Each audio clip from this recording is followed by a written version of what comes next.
Туркменистане состоялась выставка миниатюр. Это мероприятие не просто выставка, а ежегодная встреча старых друзей. В выставочном зале Союза художников Туркменистана пахнет красками и звучат оживленные голоса. 5 мастеров миниатюры – однокурсники, получившие образование в Академии художеств страны. Вот уже 20 лет подряд съезжаются в Ашхабад из разных уголков страны, чтобы представить свои новые работы. В этом году их вернисаж стал особенным. Он посвящен 30-летию нейтралитета Туркменистана. Туркменская миниатюра – искусство, требующее ювелирной точности и ангельского терпения. Наследники великих мастеров Востока, современные художники используют те же техники, что их предшественники столетия назад. Тончайшие кисти из беличьего волоса, краски на основе натуральных минералов и растений, сусальное золото для придания работам особого свечения. Они рисуют на деревянных и бумажных холстах, а также на выделанной коже.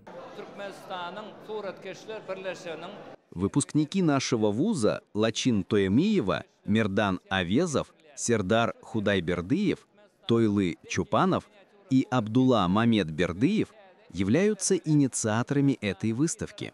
На протяжении 20 лет они раз в год собираются и показывают, чего достигли. Секрет магии этих картин не только в таланте самих художников, но и в технологии, которой уже много сотен лет.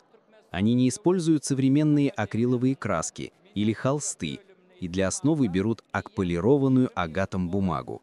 А краски художники, как и их предшественники, часто создают сами. Вот чем они привлекают внимание ценителей искусства. В работах этой творческой пятерки вся душа туркменского народа. В них воспевается образ женщины-хранительницы очага, с философской глубиной изображаются ахалтекинские скакуны и пейзажи родной земли, а еще оживляются героические страницы истории и легенды. Эта выставка не только подарок к юбилею нейтралитета, но и живое доказательство того, что великое искусство и настоящая дружба не подвластны времени. 5 мастеров уже строят планы на следующий год, а значит, у этой красивой истории обязательно будет продолжение.